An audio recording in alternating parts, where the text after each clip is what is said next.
एक समय एक माई के बच्चे ना होया करते, एक संत उनके द्वार पर आता था। माई ने काफी प्रार्थना की। एक दिन उस संत ने कहा कि माई तेरा संतान जो हो जा, भगवान सुन ले तेरी, तो पहली संतान पहला पुत्र मुझे दे देना, मैं अपने शिष्य रूप में रख लूंगा। उसने नो चिंता थी, तू बड़द होएगा तेरी सेवा कौन करेगा। एक बालक बचपन से रंग दूंगा उसने अपनी रंग में, वो संसारिक में ना फंसेगा। तो माई वचनबद्ध होगी कि महाराज अगर मेरे 2 पुत्र हो गए तो पहला बेटा मैं आपने दे दूंगी। पक्की बात से पक्की बात। परमात्मा की रजा हुई, पहला पुत्र हो गया और वो साल भर का हुआ, इतना दूसरा और हो गया, तीसरा और हो गया, 1-2 बेटी होगी। और उससे कई वर्ष हो गए थे शादी ने, उनका संतान ना हुई थी। तो माई को खुशी हुई, भी महाराज जी का क्या वचन कर रखा है। वो आश्रम में रहा करते थे, वहीं आश्रम था उनका गांव से बाहर। तो माई ने संदेशा दिया कि महाराज आपकी कृपा से ये पुत्र हुआ था, तो आपकी दया से 3 पुत्र हो गए और ये आपका बच्चा। ने बोला माई ने 2-1 साल और रख ले तो फिर मुझे दे दो। वो 3-4 साल का हो गया, थोड़ा सा तो महाराज को दे दिया। 2 उसके पास रह गए, 1 बेटी। अब वो लड़के को 10-12 वर्ष तक, यानी 15, 16, 17 साल का हुआ, तब तक उसने वहीं रखा, अपने आश्रम से बाहर नहीं जाने दिया। कहीं ये नकम्मे बच्चा द्वारा बैठ कर बकवाद सीख ले और तुझे छोड़ कर ना भाग गया, इस दृष्टिकोण से। तो आश्रम में क्या करते थे, वो महात्मा खुद रोटी लेकर भिक्षा मांगने आता था और आश्रम में औरतों का जाना अलाउड नहीं था। तो महाराज जी जो है खुद भिक्षा लेकर जाता था और बना खा लेते थे, लड़का बना लेता था, फिर शाना हो गया। एक दिन उस बच्चे के, उस महात्मा जी का बुखार हो गया बहुत ज्यादा, और वो 2-3 दिन तक चल गया। जो भिक्षा ला रखी थी वह खत्म होगी। तो लड़का बोला महाराज जी आज मैं भिक्षा ले आता हूँ, आपके आज्ञा दो। महाराज जी बोला भाई नो करिए, सीधा गली में चला जाना और बाएं मुड़ जाना, और बाएं साइड में ही जो पहला घर हो ना उसमें भिक्षा लाना, और उसमें जो मिला वापस आ जाना, और मत जाना कहीं पर। उसने आज्ञा का पालन किया, वो डोला लेकर चल पड़ा। वहां जाकर क्या देखा उसने कि जब उसने कहा कि माई भिक्षा देना, उस माई ने कहा कि जा बेटी, उसकी लड़की से, वो लड़का 18-19 साल का हो गया, वो लड़की थी 15, 16, 12, 13 साल की, 10-12 वर्ष की होगी।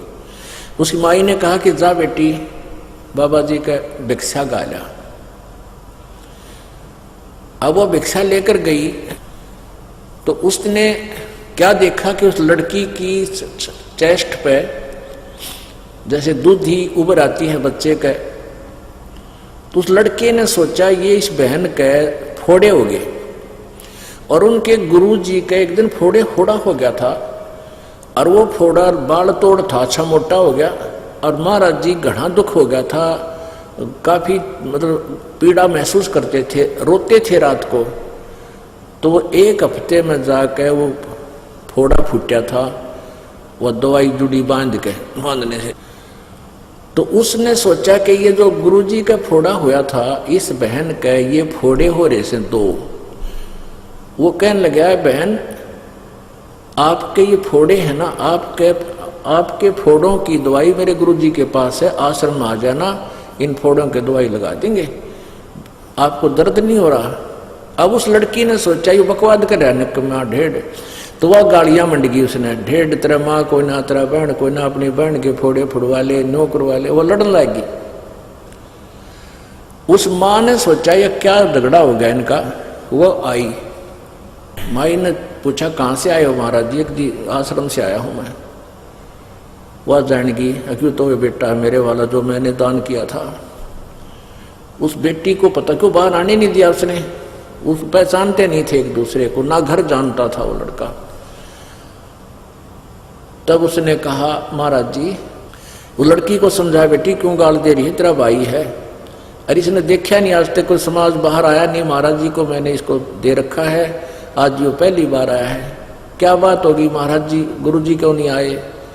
वो बच्चा बोला, माई की बेटी, गुरु जी को बुखार हो गया है इसलिए मुझे भेजा है, और उसने यही घर बताया था कि और घर से भिक्षा भी नहीं लाना है।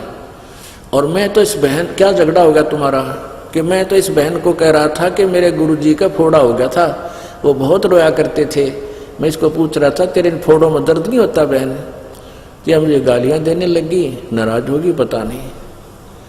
तो वह माँ तो जानेगी, तो भोला भगत से इसको पता नहीं किसी वस्तु का, बहन वह दुख मानेगी कि नकम्मा आदमी बुंडा बोला है।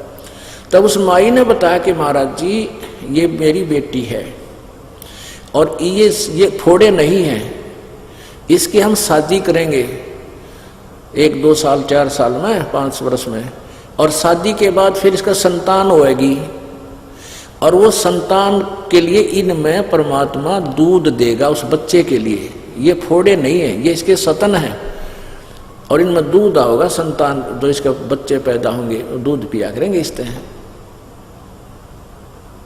अब कब कितने दिन में शादी करोगे कि 2-4 वर्ष में और शादी करेंगे, और 1-2 वर्ष में फिर बालक होगा।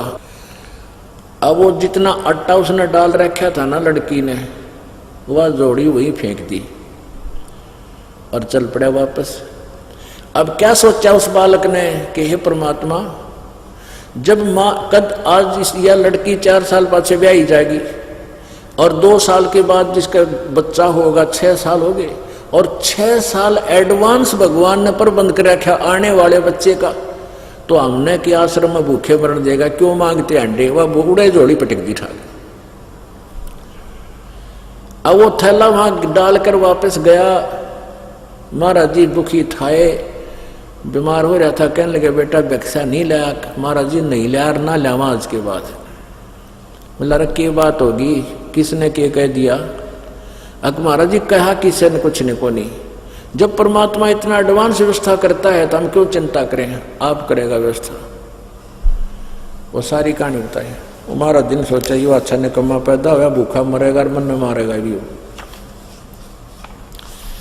अब वो तो मानने कोई ना, बूढ़े चला जाना, बुखार घना हो गया, अपना सब्र करा, देखी जाएगी जो होगा, एक निकम्मा हाथ लग गया। इतने में क्या हुआ कि गांव में चर्चा चल गई कि महाराज जी तो हो गए बीमार भाई, और वो लड़का है ना, वो नालायक से जोड़े ने भी थोड़ा बहुत आटा था, उसने भी यहीं डाल गया कि मैं मांगने नहीं आऊँ, पता नहीं किसने के कह दिया उसको। वो दुख मान गया, और भाई महात्मा जी भूखा है और वैसे ऊपर से बीमार है। तो ऐसे चर्चा गांव में 2-4 ग्राम हुई, तो सब ने रोटी बनाई फटाफट। दोनों सा सुना हुआ बना लग जाए, मैं रोटी लेकर जाऊंगा, एक दूसरे से सलाह बनी। तो लाइन लगी रोटी ले जाने वाले की। वहां शाम वो पहुंचे ना, 10-15 कट लगातार रोटी ले जाओ। वहां आश्रम में ढेर ला दिया रोटियां का 4 बजे। तब वो लड़का बोला गुरु जी हम तो वही मांगते फिर थे, देख मालिक ने ठाठ ला दिया। और उस गांव ने उस दिन के बाद वो एक घर की डेली ड्यूटी ला दी कि प्रतिदिन एक घर इनकी रोटी यहाँ पहुंचाया करेगा। बोलो सतगुरुदेव।